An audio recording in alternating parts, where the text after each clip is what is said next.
तो आज हम लोग बात करने वाले हैं इंडिया में कितने तरह की जेल होती हैं। तो इंडिया में कुल मिलाकर 7 तरह की जेल होती हैं। तो आज हम उन्हीं जेल के बारे में बात करने वाले हैं। तो पहले नंबर पर जो जेल आता है वो है central jail. Central jail Bharat के हर स्टेट में होता है। यह जेल आमतौर पर सिटी से दूर बनाया जाता है। यहाँ पर उन कैदियों को रखा जाता है जिन कैदियों को अदालत से लंबे समय तक सजा सुनाया गया हो। तो इंडिया में कुछ मशहूर सेंट्रल जेल भी हैं, जैसे Tihar central jail, Delhi Yerawada central jail, Pune presidency central jail जो कि कोलकाता में है। तो मुझे लगता है आप सबको सेंट्रल जेल के बारे में कुछ आइडिया ज़रूर हो गया होगा। तो चलिए दूसरे नंबर पर। तो दूसरे नंबर पर जो जेल आता है वो है डिस्ट्रिक्ट जेल, जो सेंट्रल जेल से थोड़ा छोटा होता है। डिस्ट्रिक्ट जेल जो कि राज्य सरकार के द्वारा बनाया जाता है। यहाँ पर उन कैदियों को रखा जाता है जिन कैदियों का ज्यादा गंभीर आरोप ना हो, जैसे अदालत से 1 साल या 2 साल तक की ही सजा सुनाई गई हो, उन कैदियों को ही यहाँ रखा जाता है। और उन कैदियों को भी रखा जाता है जिन कैदियों को कोर्ट से अभी तक सजा सुनाई नहीं गई हो। तो मुझे लगता है आप सबको पता चल गया होगा कि डिस्ट्रिक्ट जेल किस जेल को कहते हैं। तो तीसरे नंबर पर जो जेल आता है वो है सब जेल। सब जेल जो कि डिस्ट्रिक्ट जेल से थोड़ा छोटा होता है। सब जेल इसलिए बनाया गया है, यहाँ पर उन कैदियों को रखा जाता है जिन कैदियों को 3 महीने या उससे भी कम समय की सजा सुनाई गई हो अदालत से।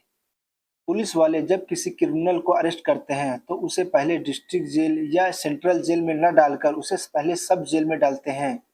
जब उसके इल्ज़ाम सच पाया जाता है तभी उसके आधार पर उसे डिस्ट्रिक्ट जेल या सेंट्रल जेल में ट्रांसफ़र किया जाता है।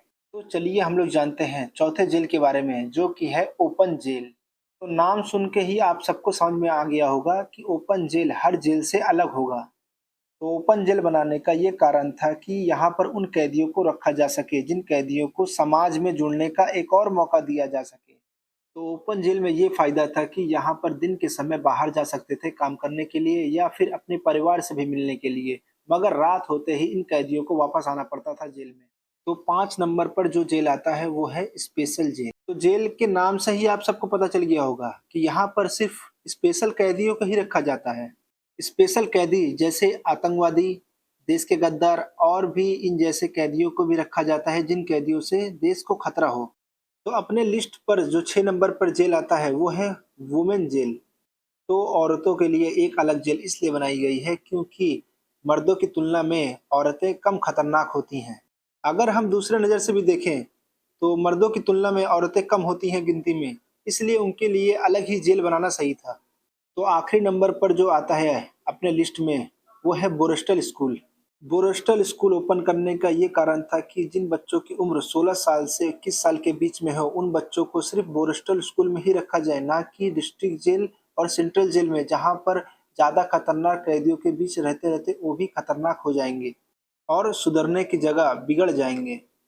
इसलिए उन सभी को सुधारने के लिए एक जेल ही बनाया गया है जो है ब्रोस्टर स्कूल। यहाँ पर उन सभी को एजुकेशन के साथ साथ जिंदगी जीने के तरीके भी सिखाए जाते हैं। तो ये है अपने इंडिया के 7 तरह की जेल। तो मुझे लगता है मैंने आप सभी को अच्छे से एक्सप्लेन किया है। तो अगर आप सबको थोड़ा बहुत भी समझ में आया हो तो सब्सक्राइब करे बिना ना जाएं प्लीज़।